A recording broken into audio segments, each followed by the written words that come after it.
Augie the bald wonder parrot. He was making too much noise, so I brought him in here with me. You're going to have to tolerate his ass.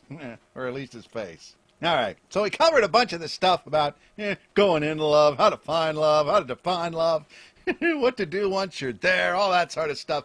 But what we're going to talk about now is what to do once everything goes horribly fucking wrong. What is it about people that make them think that just because someone else did them wrong, it gives them the right to be twice as much of a bitch? Come on, we've all done it. You've done it. You know you've done it. Well, what is it? What is that self-serving little thing that just says, oh, someone hurt my feelings and they're gonna fucking pay? Fucking up my continuity, bird. Peg leg and an eye patch, and this could work out pretty good. Yeah, I mean, come on. We all know those people that, they get into the hairy divorce and all of a sudden they spend most of their money just on fucking lawyers. Yeah, and this isn't about what's fair, what's right. No, no, no, no, no. Usually, it's about revenge. I mean, seriously, what is revenge after all? I mean, basically, revenge adds up to, oh, I didn't get my way, so fuck you. Doesn't it?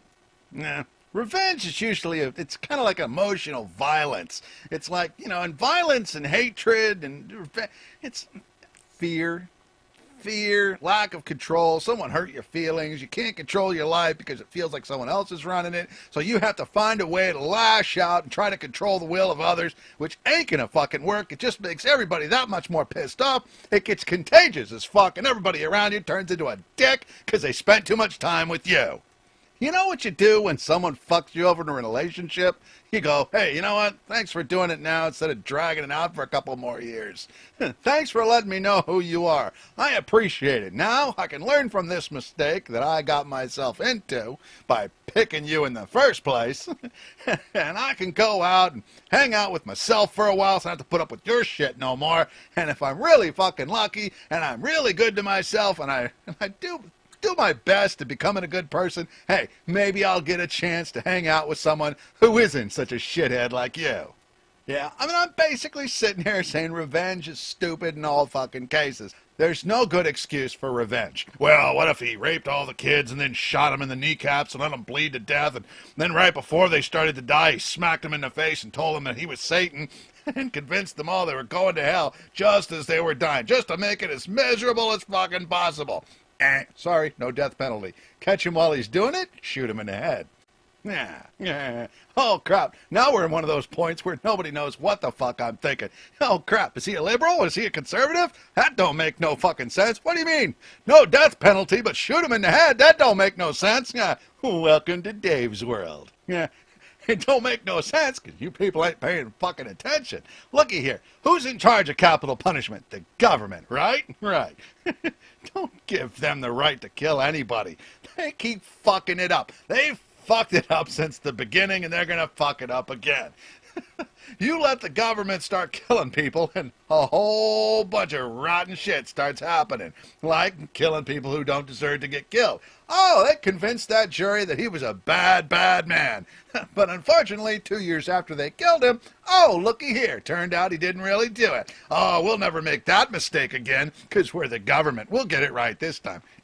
No, you won't. But I walk into my house and someone's fucking with my family, I don't need a jury to tell me to shoot him in the fucking head. Shoot him in the fucking head. Ultimately, it comes down to self-defense, ending the suffering. See, there's the goal. What you really want to do is you want to decrease suffering. And the capital punishment isn't going to decrease any fucking suffering, other than maybe the guy wants to die because he doesn't like being in jail. Now, okay, I can already hear all the voices that aren't in my room, but they're definitely screaming at my fucking video on their screen by now. Oh, well, I'm not going to pay for these motherfuckers to sit in jail for the rest of their lives. If you let them sit there in those fucking condominiums, that's not going to be any deterrent. You know, so far, the death penalty really hasn't been much of a deterrent to anybody. If anything should be a deterrent, it's sitting in fucking prison. But obviously that ain't much of a deterrent either, because people are constantly killing each other. Get a fucking clue. Guess what? They're human. They kill each other.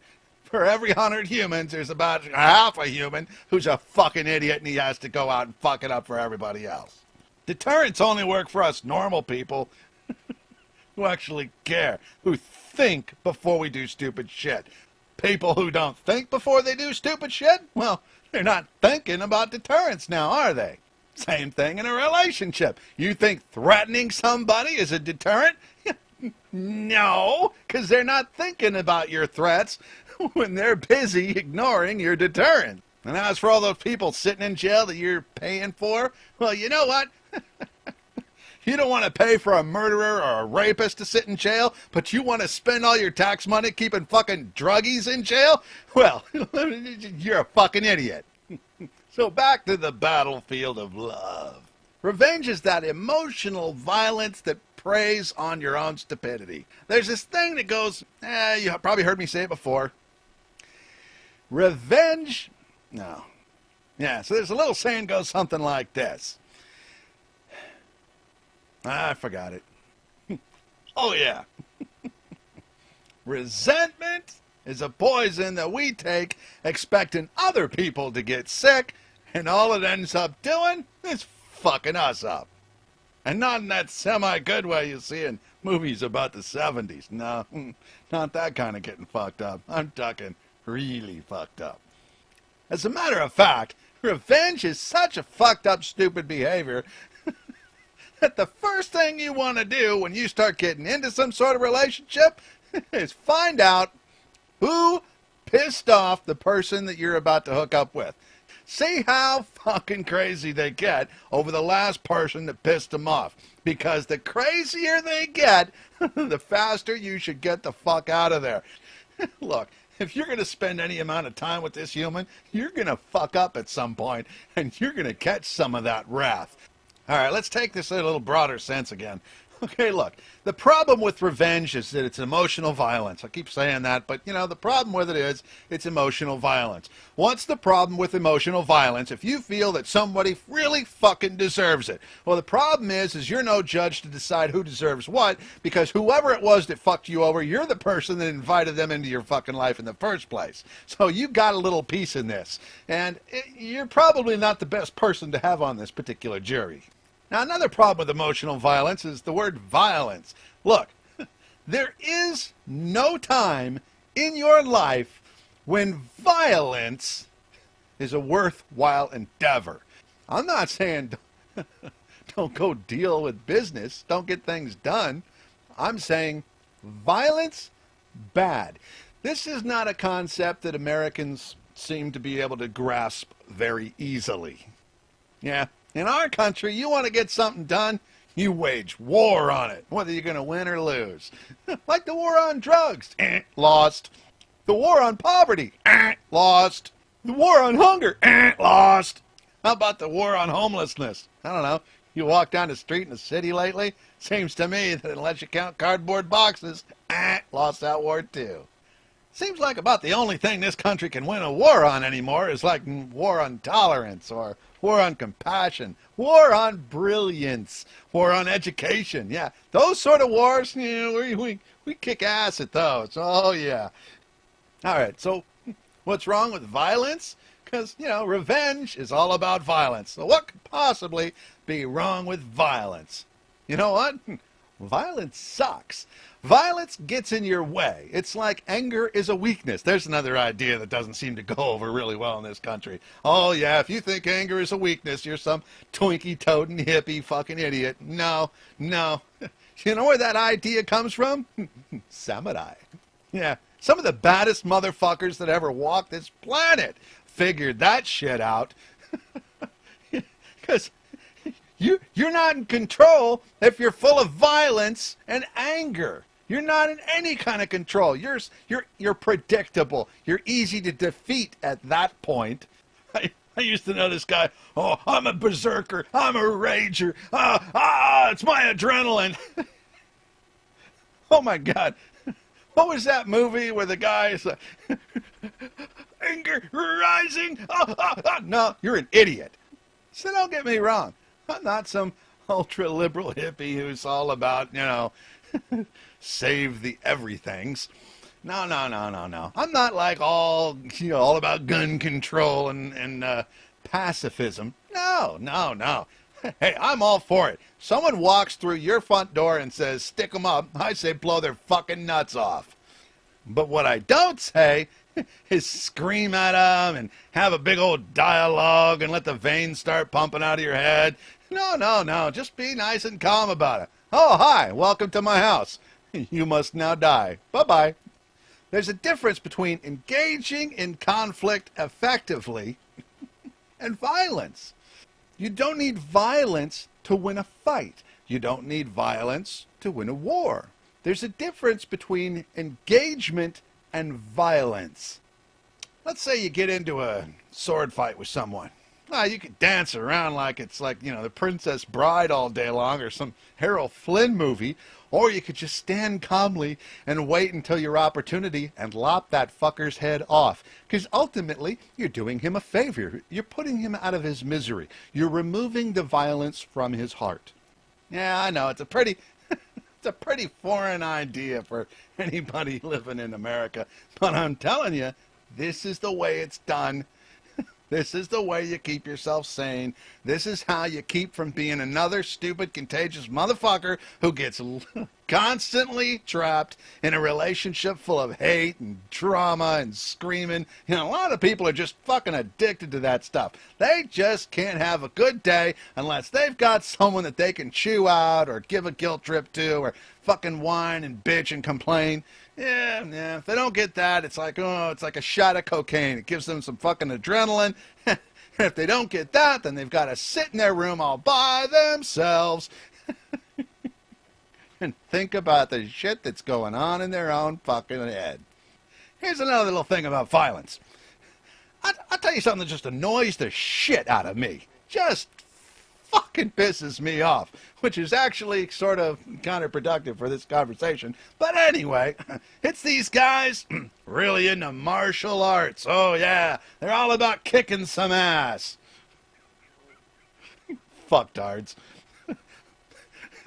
Most white people don't fucking get a clue about where martial arts came from.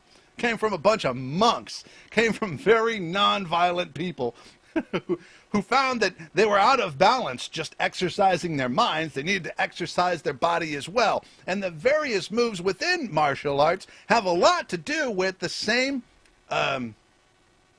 strategies and philosophies that they align themselves with in intellectual endeavors. For every intellectual strategy, then there's a physical strategy that goes along with it. Like, say there's a business strategy that matches hand-to-hand combat strategy that matches a sword fighting strategy, which matches a full-out war strategy, and the Japanese are really good at this, and you'll see them engaging it in their business practices.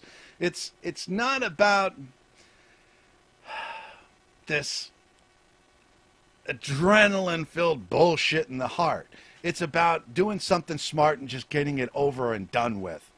These guys that are always screaming about how they're black belts and they can kick your ass, you're not a black belt in anything but stupidity. Okay, great. Hey, you can go through the moves. Maybe there's a list of people walking this fucking planet who you can kick their ass. Oh, joy. We're so fucking proud of you. And guess what? There's a list of 500,000 other people who can shoot you in the back of the head. Does that make them a black belt in anything? No, that makes you a retard.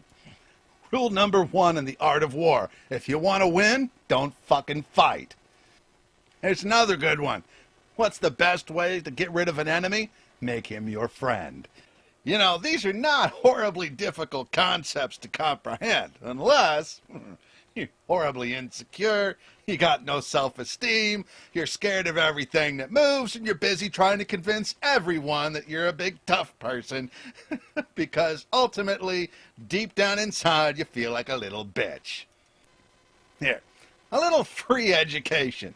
The point of martial arts: to balance the mind and body so that you can wield yourself effectively through life and avoid violence. In other words, deal with conflict so effectively that conflict avoids you. Not walk through life saying, "Get out of my way, or I'll kick your fucking ass." That's the opposite of martial arts. That is just being a dick. That is exhibiting your weakness. something no black belt would ever do. Now, you can apply this to relationships. Don't go through life exhibiting your weakest moments by lashing out at everything that moves just because it pisses you off. Don't pretend to be a black belt of relationships by having a bigger lawyer than they have. Don't pretend to be better at relationships by screaming louder than everyone else. Don't pretend to be better than anyone else because they're gonna pay because they somehow pissed you off. Hey, it was you who invited them into your life in the first fucking place. If you're such a black belt, how come you didn't see that shit coming down the street, huh? Face it, it's a whole lot easier to get by on threats and intimidation than it is to actually deal with things. It's a whole lot easier to threaten people, to deal in revenge, to try to get back at people who've hurt your feelings, instead of actually sitting down and dealing with your feelings and coming to the conclusion that, oh, I have a part in this fucking mess. No, you don't want to deal with that. You want to blame it all on them. And you're usually willing to take out anybody around in doing it. Yeah, love and revenge. You know who usually gets fucked in love and revenge besides you? Every fucking one else that comes in contact with you and whoever. Think of the fucking kids. Everybody's always talking, oh, think of the children. Do they ever think of the fucking children? They're busy getting divorced. Do they ever think of the fucking children? They're constantly telling, oh, your mama's a sack of shit. Oh, your daddy's a motherfucking pig. Oh, your daddy's a you're fucking... No. Oh, think of the children. Yeah, they're more than happy to go off about, oh, child molesters in a different county. But no, they won't deal with their own fucking insecurities and treat their kids with some fucking respect and realize that their stupid, pathetic, codependent bullshit is fucking wasting the lives of their children every fucking day. Some of you've had some experience with this. I know I have. I grew up in Hollywood. I grew up with around a lot of rich kids.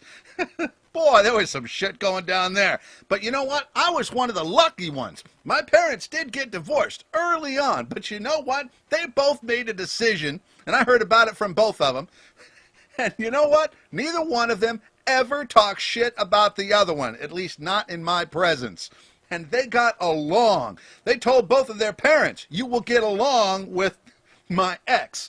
And I was never exposed to I was exposed to some bullshit, but it never had to do with anything but my parents treating each other with respect. I would say that them getting divorced, probably a good idea, because once they both grew the fuck up from that experience, they treated each other with nothing but respect. And I learned from that experience. And that was what gave me some of what you're experiencing right now. Now, some of you former children, you remember what it was like, right? I had some buddies, yeah, too much money in the family, a lot of fucking lawyers. Holy crap, the restraining orders, the crazy bullshit, the police reports on shit that never happened. I mean, come on.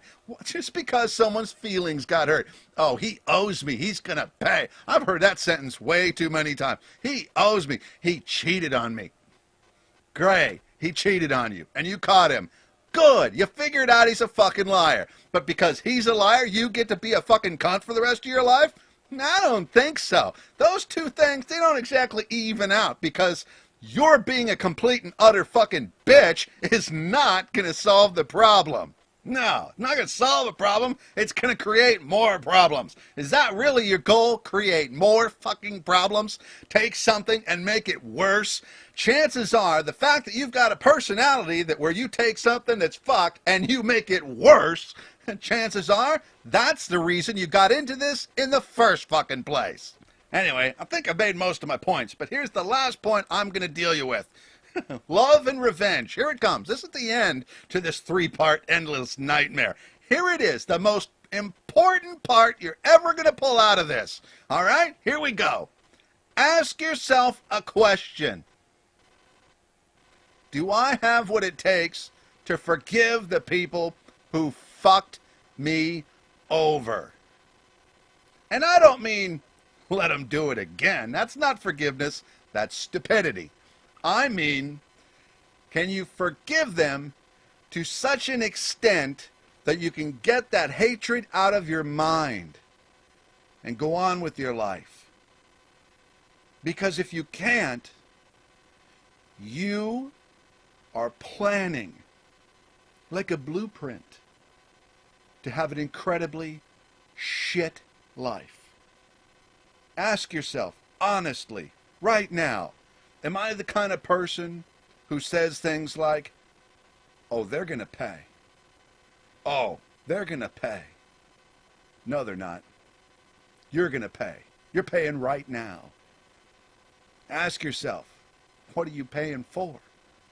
Why are you putting out that kind of effort to destroy your own life? It's cheaper to forgive those other people and forgive yourself for engaging with those other people. Give you and them a chance to grow. Calm the fuck down. Get a chance. It's just a little chance, but it might save the rest of your fucking life. Ask yourself right now, honestly, seriously, honestly, are they really going to pay? No, you are.